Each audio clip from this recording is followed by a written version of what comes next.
Welcome back. You're watching and listening to Breakfast with Stephen and Ellie. Let's have a look at the papers for you this morning. The HS2 line between London and Manchester may not be ready until 2041 now, according to the Times.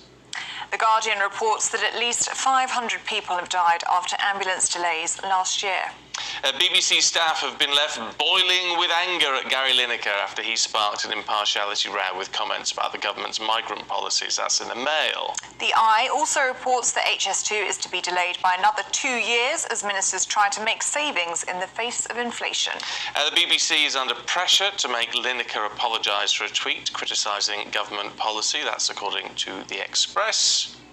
The Daily Telegraph leads with concern over sex education, saying that current guidance places no limits on what can be taught to children.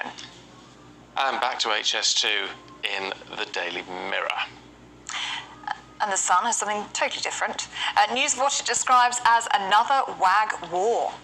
And the Daily Star says Prince Harry has spent the last 3 years moaning about life as a royal, but has now declared his children have a right to be a prince and princess. It's their birthright. Yes. Well, actually, I mean, it's not wrong.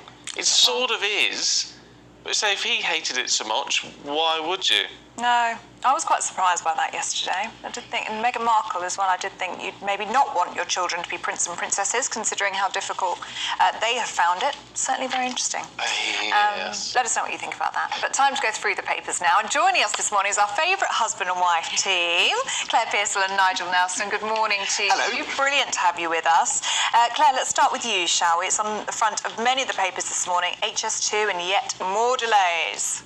Is anybody remotely surprised that there is another delay? The whole HS2 debacle is the same age as my son.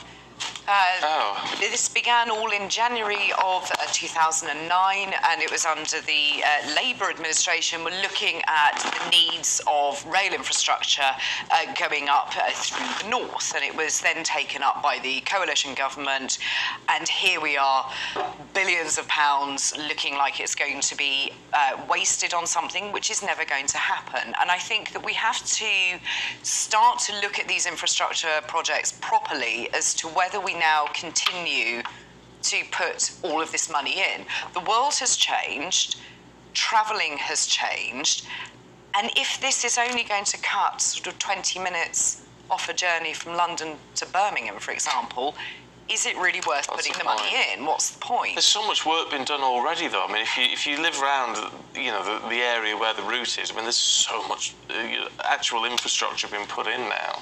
There is, and the same happens in Kent. I live near the site of High Speed 1, and I remember when that came up, and so many properties were compulsory purchase, line has been put in, that was then never used and was scrapped, and the houses resold, and it caused an awful lot of problems. The high-speed line is up and running, and for some people it's fantastic, but the problem comes when you start to look at affordability of tickets.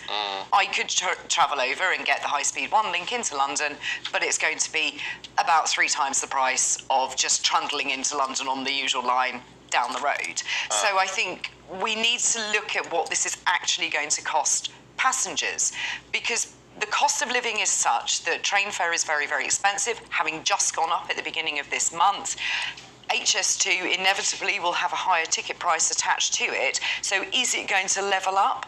I'm not sure it really is. Why do we not put more infrastructure in on the existing railways? Why don't we improve roads, stop penalising motorists, and perhaps scrap this project now and again?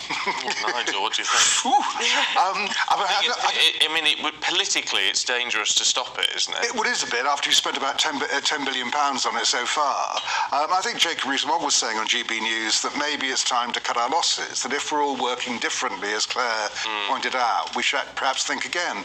The one bit I think that should go ahead is actually perhaps not HS2, but HS3, which is the Northern Powerhouse link, because train services up in the north of England. I know our train service where we live is actually pretty awful, but in the north it's even worse. And if HS3 went ahead, you'd link Newcastle, Leeds, Hull, Liverpool, Manchester and Manchester Airport.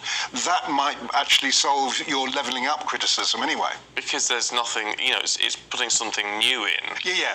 Rather than just replacing. That's right. Yeah. Yes. Yeah. And it's an area of the country that's so desperately in need of better transport. That's the point. And if you're serious about levelling up, what you've got to do is actually provide decent transport links in the north of England. Whether or not we need to get to London 20 minutes quicker any longer, that's a moot point. Oh, let us know what you think. GBViews@gbnews.uk. It'd be fascinating, actually, to get your thoughts on that one. Yeah, definitely will. Nigel, let's talk France, would we? Should we, even? We shall, yes. They reckon we're going to agree to give France about 200 million quid. Sounds like it, doesn't it? To stop more boats. Yeah, that's what the Times is saying. And I think what the Prime Minister is trying to do is put the best gloss on this summit that he's having in Paris today, on the basis that it sounds very likely that we won't get a returns policy out of the French. That one of the things that would hugely help with Channel crossings is if we could get the return people back to safe countries, as we were able to do before Brexit. France is saying, actually, you can do this, but it should be an EU-wide deal. In other words, the deal that we lost, rather than a specific deal with France. Yet France, of course, is the major issue.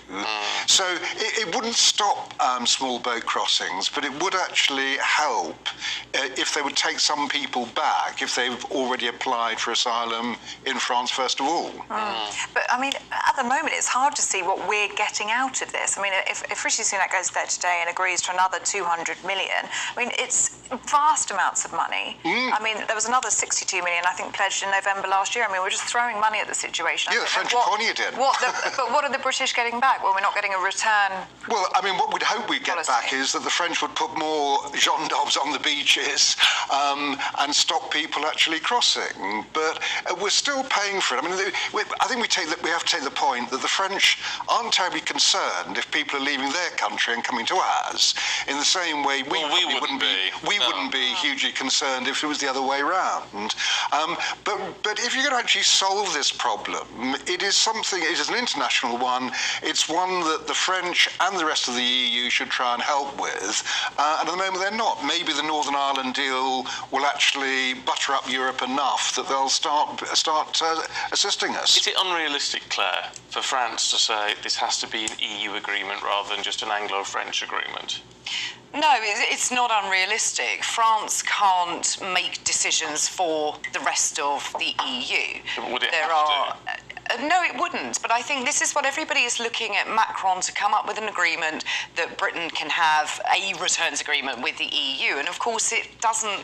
The EU isn't set up like that. One person, France, their French president, cannot make that decision for the rest of the 27 member states. So I think that it's really quite difficult. I don't think we're going to come back with any headline-grabbing deals from this. I think it is being overplayed. I think it is the start of a relationship going forward. Now, the relationship between England and France historically has been bad, but certainly for the last 4 years has been pretty terminal. I think this is a way forward, and if we can get Macron on side, and yes, it's going to take some money, and this is not what people want to hear, but he may well be able to help us with the rest of the EU member states and the EU Commission. You could then look at the ECHR problem that we currently have in this country, and there might be a way around it. So this could well be a good investment in the future. Oh well, we shall, fingers crossed. Yeah, Claire, let's stick with you, shall we? This is in the Express. BBC is under pressure to make Gary Lineker apologise. Now, I do think that this has been a bit of a little gift for the government, because the Gary Lineker row, now entering day 3 of his tweet, covered nicely the HS2 announcement, which went out last night, a day before the House isn't sitting and everybody was not paying attention, and we couldn't discuss it. It seems to continue on as to whether Gary Lineker needs to say sorry. What's up with him? Because it's Right, admit it, he's entitled to his views, and ordinarily you would be entitled to tweet as an ordinary human being. Yeah. He's one of the highest paid members, employees of the BBC. Yes. And there is an impartiality sort of rule, a clause almost that goes in with that sort of work. Absolutely, and I think this is the problem. The BBC has this impartiality clause, and many other presenters and pundits have been sacked from the BBC for far less than this. So the BBC needs to sort out whether it is going to police this properly or if people like Gary Lineker can seemingly get away with it. And I think you have to treat everybody fairly. If you are working at the BBC in that capacity, then you need to be able to stick to that agreement. And the BBC need to deal with everybody the same way. And Gary Lineker does seem to get some unfair treatment. He has been allowed to do this previously. It's not his first foray into making these kind of comments. I don't think he needs to be sacked. I don't think I really don't. I'm not one for calling people to be sacked. How about he just sticks to football?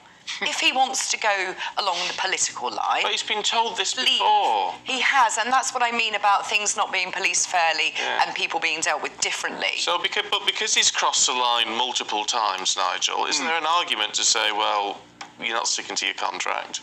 Well, apparently he is sticking to his contract. This is the problem. In the small print of the contract, he is allowed to do stuff like this. Now, if he'd said simply that as he did, that the small boat policy was cruel and actually hurts vulnerable people, I would have thought that was fair comment.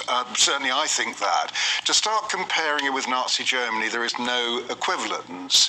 Question is, what do the BBC do about it? Do they turn around to him and say, you have no right to free speech, and we have a whole different argument? What seems to have come out of this is we're 3 days into this story now. It's still on the front pages of the papers. The government are cock-a-hoop because no one is examining their immigration policy. We're all talking about a Gary Lineker tweet. Yeah.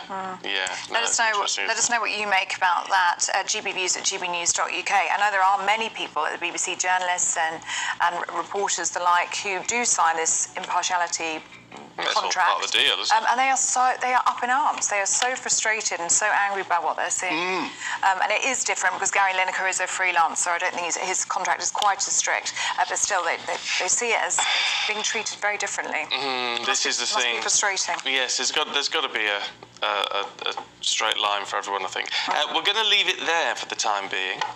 Claire, Nigel, it's good to see you. Thank you very very much indeed. We'll catch up with you a little bit later on. But in the meantime,